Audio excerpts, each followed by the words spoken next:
बिस्मिल्लाहिर्रहमानिर्रहीम। अस्सलाम वालेकुम दोस्तों, नई वीडियो में खुशामदीद। दोस्तों, मगरूर शहजादे का तमाम गुरूर खाक में मिल गया। अमरीकी टेक्नोलॉजी ने एक बार फिर धोखा दे दिया। ईरान ने मोहम्मद बिन सलमान का इंतहाई तबाहकुन अमरीकी साख्ता CH-4 जंगी ड्रोन मार गिराया है।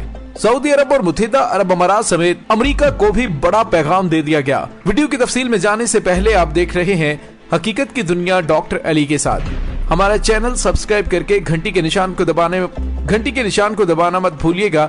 इस वीडियो को ज्यादा से ज्यादा फेसबुक, व्हाट्सएप और सोशल मीडिया पर शेयर जरूर करें। शेयर और लाइक करने के साथ साथ कमेंट बॉक्स में पाक फौज जिंदाबाद, पाकिस्तान पाइंदाबाद और पाकिस्तान के गुमनाम हीरोज को सलाम का नारा कमेंट जरूर कीजिएगा। दोस्तों, सऊदी अरब दुनिया का सबसे बड़ा तेल पैदा करने वाला मुल्क होने के बावजूद नौजवान, जज्बाती और ऊंची उड़ान के शौकीन नातजर्बाकार सऊदी वली अहद मोहम्मद बिन सलमान ने यमन पर जंग मुसल्लत कर ली है। इलाके में मुतअद्दिद दहशतगर्द टोलों की माली इमदाद का बेड़ा उठाया। तेल की कीमतों पर रूस और ईरान के साथ उलझ पड़ा, लिहाजा आज ये मुल्क शदीद माली बहरान से दो चार है। और दोस्तों, मोहम्मद बिन सलमान ने यमन जैसे छोटे मुल्क से निमटने के लिए बड़े पैमाने पर अमेरिका और मगरबी मार्केट से असलहा खरीदा। 5 साल मुकम्मल हो चुके हैं और 6वां साल शुरू है और यमन मोहम्मद बिन सलमान के गले की हड्डी बन चुका है। मोहम्मद बिन सलमान अपने पैसे को, अपनी तेल की तमाम दौलत यमन जंग पर खर्च कर रहा है, लेकिन इसके बावजूद यमनियों के हौसले इतने बुलंद हैं कि उसने न सिर्फ सऊदी अरब बल्कि 38 इस्लामी इत्तेहादी ममालिक की फौज को नाको चने चबा के रख दिए हैं। दोस्तों, यमन जंग की वजह बरतानिया और अमेरिका की सऊदी अरब को असलहे की फराहमी है। दोस्तों, यहाँ पे आपको ये भी बताते चले कि यमन में हौसी जंगजुओं को मुसल्लह करने के लिए और उन्हें सऊदी अरब, बरतानिया और अमेरिका के असलहे के खिलाफ जो ताकत दी जा रही है वो ईरान की जानिब से मुहैया की जा रही है। इस बात को पूरी दुनिया जानती है कि हौसी जंगजू ईरान की प्रॉक्सी हैं। दोस्तों, ईरान ने कई बार कहा कि यमन में सऊदी अरब अपनी जारहियत को खत्म करे, लेकिन सऊदी शहजादे पर खित्ते के अंदर जारहियत का भूत सवार है, जिसकी वजह से वो बड़े पैमाने पर असलहा और गोला बारूद और तमाम वसाइल यमन जंग में झोंक चुका है। दोस्तों, यमन में सऊदी अरब के इत्तेहादियों की जानिब से 2015 में हौसी जंगजुओं के खिलाफ जंग का आगाज किया था, जिसका मकसद हौसियों के कब्जे से यमन के दारुल हुकूमत समेत कई अहम शहरों पर कब्जा हासिल करना था। यमन जंग में इंसानी जानों के बेदरेक ज़िया, कत्लो गारतगरी और ग़िज़ाई किल्लत के बायस अक़वाम मुत्तहिदा ने दुनिया का बदतरीन इंसानी बहरान पैदा होने के हवाले से आलमी दुनिया को खबरदार किया था। दोस्तों, अक़वाम मुत्तहिदा से गुज़िश्ता माह जारी होने वाली एक रिपोर्ट में कहा गया कि ईरान असलहे की पाबंदी को तोड़ते हुए हौसी जंगजुओं तक असलहे की तरसील को रोकने में नाकाम हुआ है। यमन के हौसी जंगजुओं की जानिब से गुज़िश्ता साल सऊदी अरब पर ईरानी साख्ता मिसाइल से हमला किया गया और अरामको की इंतहाई अहम तेल तंसीबात को निशाना बनाया। दोस्तों, यहाँ पे आपको ये भी बताते चले कि सऊदी अरब की जानिब से अमेरिका का इंतहाई जदीद तरीन पेट्रियट एयर डिफेंस सिस्टम हासिल किया गया है, लेकिन ईरान की मिसाइल टेक्नोलॉजी के सामने अमेरिका का पेट्रियट एयर डिफेंस सिस्टम कुछ भी ना कर सका। और दोस्तों, उसके बाद भी आपने देखा होगा कि गुज़िश्ता कुछ अरसे से सऊदी अरब के अंदर हौसी जंगजुओं के पेदर पे हमले कामयाबी के साथ टारगेट्स को हिट कर रहे हैं। और दोस्तों, जो आज की ताजा तरीन खबर है उसने मोहम्मद बिन सलमान के होश उड़ा कर रख दिए हैं कि यमनी फौज ने सऊदी अरब की तरफ से भेजे जाने वाले अमरीकी साख्ता CH-4 जदीद तरीन जंगी ड्रोन को मार गिराया है।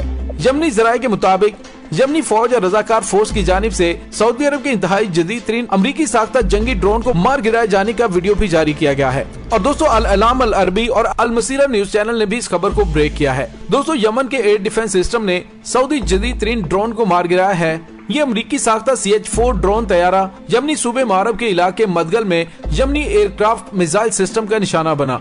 यमनी मुसल्लह अफवाज के तर्जुमान जनरल याह्या सरी ने भी इस हवाले से खबर देते हुए कहा है, सऊदी अरब के जंगी ड्रोन तैयारे को ऐसे मिसाइल से निशाना बनाया है जिसका ताहाल इफ्तिताह नहीं किया गया।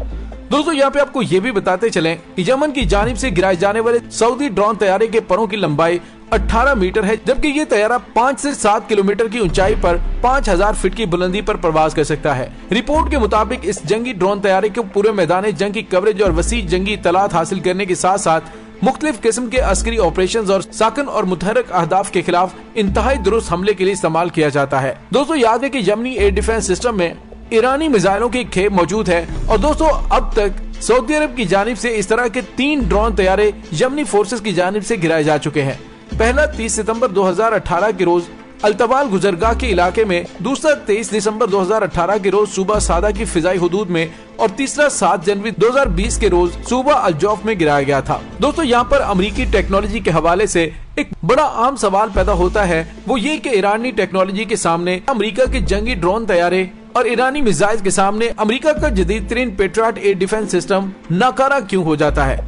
दोस्तों यहाँ पे आपको ये भी बताते चले कि इसी साल ईरान की जानिब से अमेरिका का एक जदीद तरीन इंतहाई तबाहकुन जंगी ड्रोन ईरानी पानियों में बहरे हरमज के पास मार गिराया गया था, जिसके बाद अमेरिका और ईरान के दरमियान काफी ज्यादा कशीदगी पैदा हो गई थी। दोस्तों इसी वजह से अमेरिका, इजराइल और सऊदी अरब की नींदें हराम है कि इतनी ज्यादा पाबंदियों के बावजूद अगर ईरान टेक्नोलॉजी के अंदर इतनी ज्यादा तरक्की कर रहा है, तो अगर उस पर पाबंदियां खत्म कर दी गयी तो ईरान कौन कौन सी तबाहकुन टेक्नोलॉजी हासिल कर सकता है। इसी वजह से अमेरिका और इसराइल की कोशिश है कि किसी तरीके से ईरानी तंसीबात को निशाना बनाया जाए, जिसके लिए वो वक्तन फवक्तन ईरान को जंग पर उकसाने के लिए कार्रवाइयां करते रहते हैं, जिसकी ताज़ा तरीन मिसाल ईरान के सफ़े अव्वल के एटमी साइंसदान मोहसिन फखरीजादा की शहादत है, जिसके बाद से अभी तक ईरान ने सब्र का दामन थामा हुआ है और मुनासिब मौके की तलाश में है। ईरानी लीडरशिप की जानिब से ऐलान किया जा चुका है कि मोहसिन फखरीजादा और जनरल कासिम सलमानी की शहादत का बदला अभी लिया जाना बाकी है। दोस्तों जिस तरह से मुत्तहिदा अरब अमारात ने गुज़िश्ता दिनों इंतहाई शर्मनाक शराइत पेश की कि किसी तरह से अमेरिका के F-35